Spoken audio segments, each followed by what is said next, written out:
thank you all so much for coming to Joe's Bookshop in Chingford to listen to me talk about my poetry and my book, and just to share in a wonderful afternoon together. Thank you, Joe and Pam, for having me, and Lorraine for being my camera crew. Where do I even start? So I've been writing poetry pretty much for as long as I could talk. I started when I was about 4. My mother sent me off to speech and drama lessons in Coffs Harbour, where I grew up in Australia, and I learnt speech and drama with a beautiful lady called Sheila Russell. And from the minute, because we had to do Eisteddfods, and we would have to, as part of this speech and drama, we would have to learn a poem and then get up in front of an audience and recite the poem. And so we did things like by Pam Ayres and Roald Dahl, and for as long as I can remember, just the way that they rhymed and the imagery. And I've always been a very visual learner as well. So even the memorizing of the words, and I just sort of began to unfold my own gift of writing poetry. And I would buy these exercise books, like a school book, like I had a big bright yellow exercise book, and I would sit for hours as a child just writing, and it would just come through me, like just straight onto the page. It would always rhyme. It was my thing. It was just always rhyming. And I had this sort of early, I guess, passion for writing poetry, and I wrote all sorts of poems. I wrote poems about dogs that could speak, and like created little characters and things like that. And then as I went through my teenage years, they got a little bit darker, and I might have written a few about my mother that she might not have perhaps liked to stumble across reading. She did find my poetry book one day, and I didn't know that she'd read it, but to me it was like my diary, it was my journal, and it was private, and I never used to share them with anyone really. I'd share them with my older sister and my best friend, and that was it, and no one else would get to see my poems. And then I remember one day at the dinner table, my mother made a joke about something. It was a line that I'd written in the poem about her locking me up because she wouldn't let me go to somebody's birthday party or something, and I was mortified that she'd read my poems, because it was, to me, it was bearing my soul. It still is, and I've come to learn over the years that it's my way of healing myself. I mean, I work as a healer and a channel and a spiritual teacher as well, but this to me is my tonic. This is my absolute way of getting the emotions up and out and expressing them, which I think is so important. As human beings, I don't think that we express our emotions enough, and the old paradigm, the patriarchal society that we've been living in for many eons, has kind of taught us to suppress our emotions, whereas actually it's really, really important that we allow those emotions up and out, and however it comes out for you is to be heard, to be acknowledged, to be accepted in those emotions. And we were talking earlier a little bit about how in the schooling and the education system, the arts is actually kind of not given as much kudos as it should be getting, and the sciences are kind of put at the top, whereas actually it's really important that we do have a balance of both. And what's the point of having the logic if you don't get to enjoy the beauty that comes through from the emotions? But I didn't start sharing my poems until I think I was about 13 or 14, and I wrote a poem for an assignment at school, and we were studying a book called The Outsiders, and as part of my little project on that book, I now know I channeled this poem. I didn't know what channeling was. I didn't know that I could channel. I didn't understand what it was, but I always understood that to write a poem, or whenever I did write a poem, I would go into a different space. It was almost as though it wasn't me writing it. It was sort of like, I would call it a kind of a melancholic reverie would come over me. It was like a space opened up, and I would sort of drop almost into, I guess now I know, a sort of a semi-trance state, and the words would just flow through. It was like I tapped into a higher mind, another state of consciousness in order to write these poems and later to type them. And I wrote a poem at 14 called A Jam in the Photocopier of Society. And it wasn't really meant to be shared with anyone, but I the last minute before I handed in my school project, something made me just put it in, and I went, right, I'm just going to add that in. And my teacher at the time was a man called Mr. Laverty, Clem Laverty. And he called me up when he was handing back the assignments. He called me up and said, "Can I have a word, please?" And I thought I was getting in trouble. And Mr. Laverty didn't even tell me what he was planning, but he pulled me up in front of the class, and I really thought I was about to be given a dressing down for something. And he handed me my poem, and he said, "Would you mind reciting this for the class?" And I was like, okay, well, I'm not sure I can say no now, but at 14 years old I stood up, and I had been trained in speech and drama, so I wasn't afraid of reading a poem, but reading my own poem was probably quite confronting. So I got up in front of the class and I read this poem, and it was all about everyone being unique, and it's like every unique person, it's like we're not all meant to be just random copies of each other. It's like this photocopier that keeps running out the same, and you're meant to be part of the same process and the same person almost, and fit in the same box. And it was about this, when the photocopier becomes jammed, you have an individual, and the individual steps out of that process. I don't even know if it's in here. It might even be in here. I didn't include a full contents page, but if we're meant to read it, we'll read it. I think it is in here.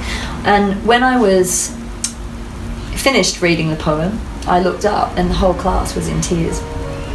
And people, even kids, because I got bullied quite a lot at school, and even kids that had bullied me came up and said thank you, and said that they couldn't believe that that I'd actually had the courage to speak about that, to say, we're all unique. It's okay to be unique. Mm-hmm. So that was a really poignant moment for me, because that made me then go, okay, I want to do more with this poetry. And when I was 17, I entered that particular poem in a competition, and I won. And I got published in an anthology of Australian young writers. It was called Youth Rights. And so I went along to the ceremony, and there was a collection of books, and there were kids from all around the country that got chosen. And it was a book smaller than this, like thinner than this, but they put it out every year. And so that was the first time I'd had a poem published.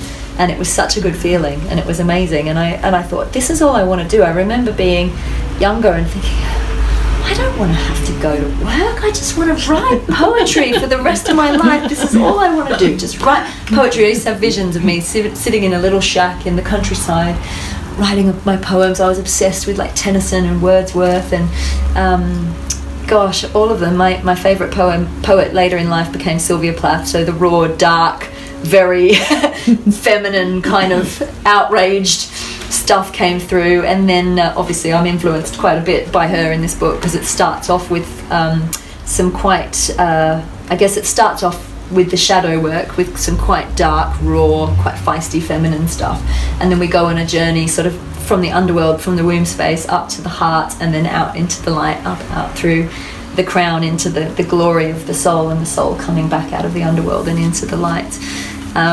I actually, something happened in my life to do with my poetry that was a very big blessing in the end, but I was outraged by it at first. Because I wanted to write as a career, when I finished school, I applied to a university called Wollongong University to go and do a creative arts course. I just wanted to go and do creative writing. And I actually got chosen on interview. You couldn't get it off marks. You had to go down with a portfolio and get chosen on interview. And I had my interview, and they were looking through my body of work, and they said to me, you're in, basically, if you want to come and do this course, but you have to put out our university as your first or second preference. You had to put down preferences of which uni you wanted to go to. And I was mortified, because I was so excited, and I got into the course I wanted to do, and then my parents wouldn't let me go and do it. My mother was like, well, we can't afford to send you to a different town. Your sister's going to Sydney University. You have to go and do English literature.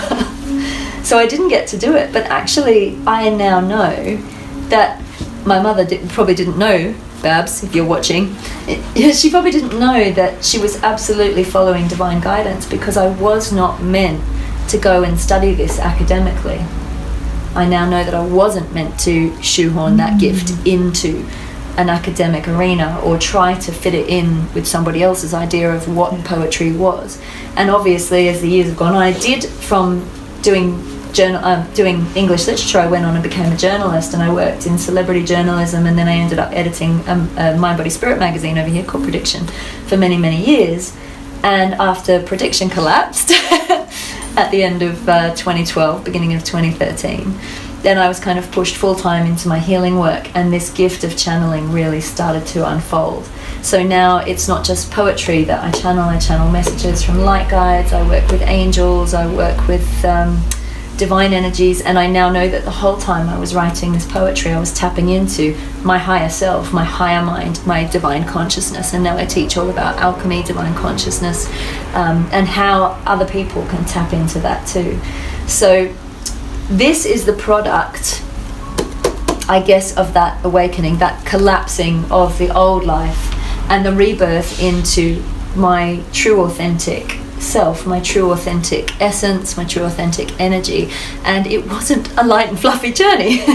It was quite painful, it was raw, and so I tend to say that with this book I actually birthed it. It was like a birthing process, because every single poem in here came from a very deep, raw place. Some of them are painful, some of them are angry, some of them are elated, some of them are joyful, and some of them might make sense to people and some of them might not make sense to people, and some of them I actually wrote hunched over with my head on the bathroom floor with tears pouring out of my face. And the details of this journey through the underworld aren't so important, but the thing is that in many ways so many of us are going through not the same journey but similar journeys, and each of our journeys is incredibly unique. So many of us have been broken apart, and we're only going to get broken even more. I don't think this is letting up anytime soon, but what we're learning is to be able to navigate that through love. You know, that we're always going to have, as human beings, we're working through some painful experiences sometimes. This human life, this human incarnation is not easy, but in the face of those dark times, we're starting to see that there is such blessing and such light and such magic that comes through. And that is, in putting this collection together, that is what I wanted to demonstrate and articulate, that, you know, even though my journey didn't start in the underworld, you know, my journey started very light and fluffy. I was always into angels. I was always a very imaginative kid. I was always daydreaming. My parents used to call me the dreamer. I had a really blessed life growing up in Australia.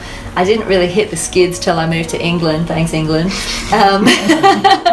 That was my wake-up call. But I think so many people get drawn to England and London, especially on their spiritual journey, to sort of be cracked open. Yeah.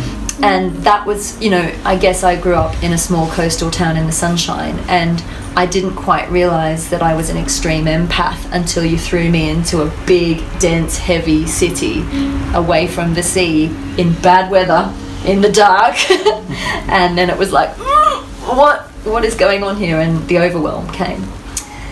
But I know that, you know, all of us are these unique diamonds just waiting to come out and really, really shine in our own way.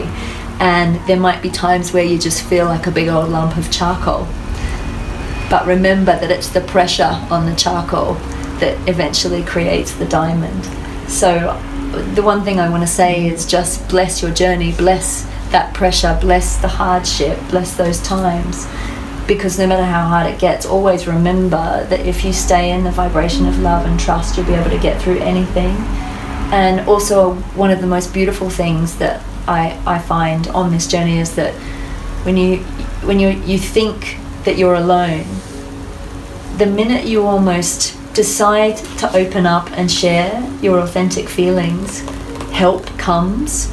You know, how many of us kind of soldier on, and talking about like social media, and you know, we put things on Instagram, and we don't put the ugly times on Instagram. I do, I put my poetry up there, but you know, we put pictures of us having a great time or traveling or whatever, and people don't really get to see what goes on behind the scenes, what, you know, like what you went through to get to that place. There's this social media kind of thing going on of, oh look, she must have this amazing life. But one thing I've learned is that, you know, it isn't all gloss and rainbows, but it's it's beautiful. And I think the more of us that are sharing our journey authentically, the more of us can come together to heal.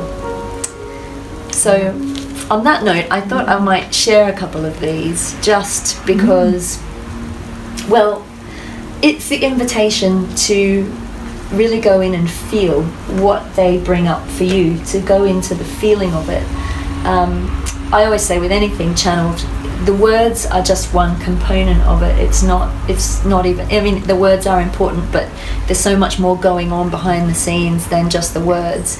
And I find these poems, they're almost like prayers of the soul. They do open doorways for you to go in and explore your own emotional landscape.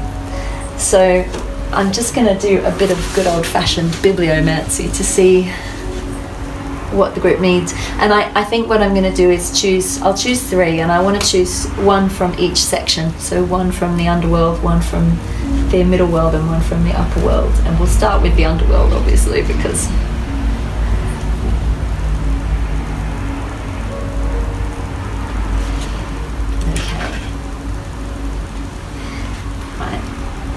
so I might, I think it might be this one.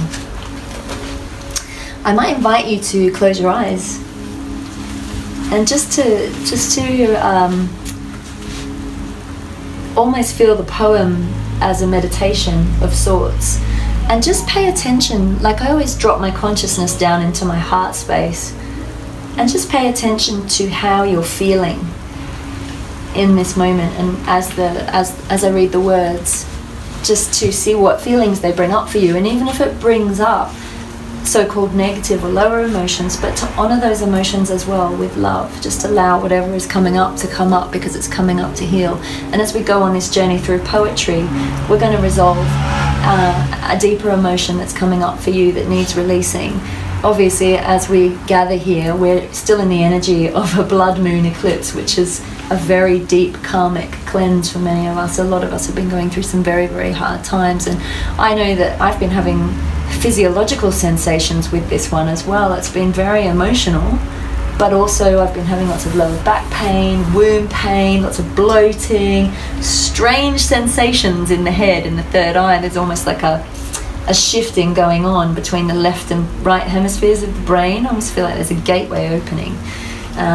But it feels very feminine, but almost, dark feminine. So as we close our eyes and breathe into the heart, this poem aptly is called Spill. Pain. That is all I feel. What exactly will it take for this part of me to heal? The wound that spills and runneth over still.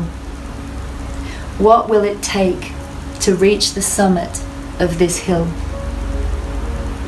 I thought if I loved the spider, the mother in me would survive her. But I found her dead and hanging in a tree. So that is where I've left this part of me. Life and light have only served to tear my world apart. So perhaps I'll find the answers on the dark side of my heart. The face that turns away in shame, the side of me that's weak and lame. Maybe if I let her out to play, she'll show me how to dance on the dark side of today. So hope no longer falls away. Cascading through my body like a stark and bitter chill. I fall, let go, unravel, give up, surrender, spill.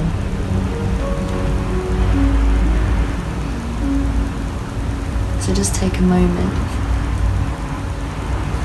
just to absorb those words, and they may bring up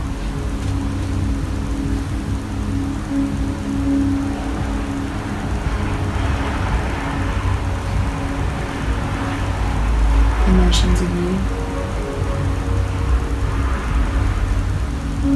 almost just think about what you would like to spill. What would you like to bring up and spill out of you, and how could you bring up and spill that out of you if you could put it into something creative? Imagine you could pour it into some writing, or a poem, or a painting, or a movement. And just imagine yourself doing that now, transforming that darkness into something creative. Imagine that emotion has a particular color. Allow that color to present itself. And then imagine you can pour light into that color and see if that color transforms or moves, perhaps turns into a kaleidoscope. And the more love you pour into it, just imagine that it can take shape into perhaps a symbol or a small gift, revealing itself maybe as a guide or an angel. And then imagine it has a message for you about how to move forward.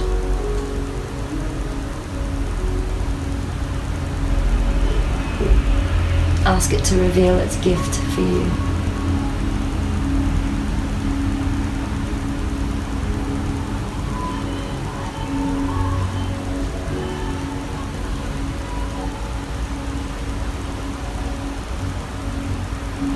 And then when you have your symbol or your gift, you can just place it in your heart for safekeeping, always to remember the blessing through the pain. And then the next time you feel low, you can bring that symbol up and remember there is always a blessing, there is always sunshine at the other side of rain.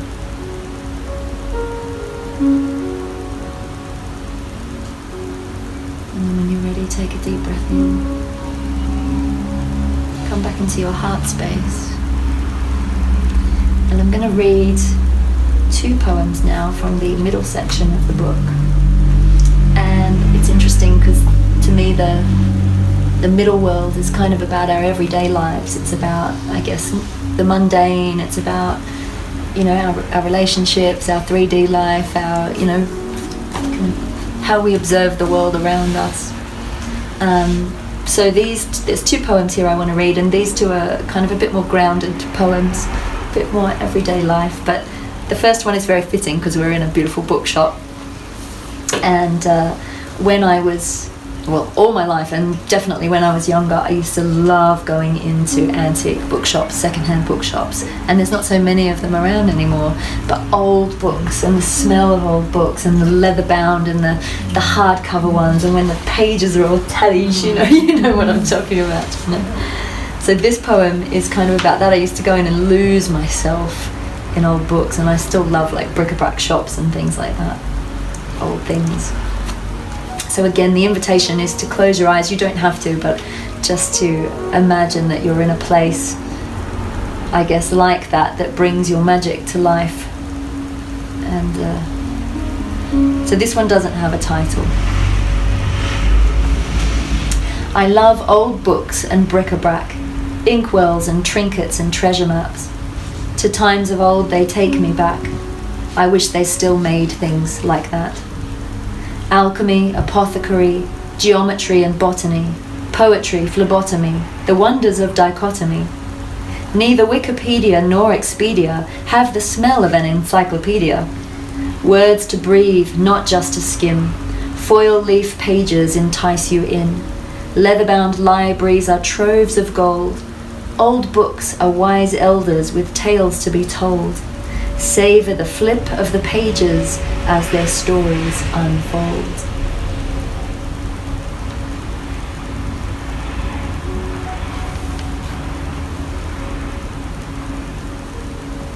And I think in many ways Harry Potter brought that feeling into the magic of children's books, didn't it? So this one as well is a little bit about, I suppose, putting ourselves first, and it's very difficult when you're an empath to try to put yourself first. And it's just like a comment on, we're all trying to get through this life. We're all doing the best that we can. This cardigan, this coat, this bag, these clothes. Things I don't really need, I suppose. These memories, this mind, I'd rather not leave behind. If ever I were in a bind, I'd hope it's you I'd come to find. This moment, this time, we walk that thin and fragile line between what's yours and what is mine. Some things I must hold on to. Some things are sacred. Some things are true. Sometimes you just know what you have to do. When I choose me, I'm not unchoosing you. And then I'm going to choose a third one from the magical golden crown. Yes, this one's perfect. Okay. Right at the end of the book. Again, this one doesn't have a title. I probably should. I've started giving more of them titles lately. Okay, so this one in celebration of our divine souls, our uniqueness. We are the magical creatures. We are incredible minds. Our souls long to be united with the truth we left behind. We are the magical moments, all pivoting around the one. We are the heavenly planets rotating around the sun. We are the celestial giants, enclosed in the minutest cell, and now we stand in defiance as we love our way out of hell. For the universe is within us. It is not the other way round. Who told us we are all sinners? We've got things upside down. For we all wear the heavenly crown. As the sun passes under the shadow and light is withheld for a time, we see that our minds have grown narrow. We eclipsed our own light with a lie. And like flames in the darkness we shine, knowing that we are all divine. We are the children of the garden. We never left paradise. We are granted a divine pardon with each roll of the dice. We are the children of the mountain. We never fell from the heights. It's our minds we have surmounted, while our hearts bear the delights. We are the children of the ocean, swimming in an infinite sea, swept along in our devotion, riding waves of eternity. We are the children of the fire, trailblazing a new dawn. With each spark the flames grow higher and new realities are born. We are the children of the earth. We are the children of the stars. Through us the world is birthed as we remember who we are. Namaste, Aheye, Carpe Diem, Inshallah.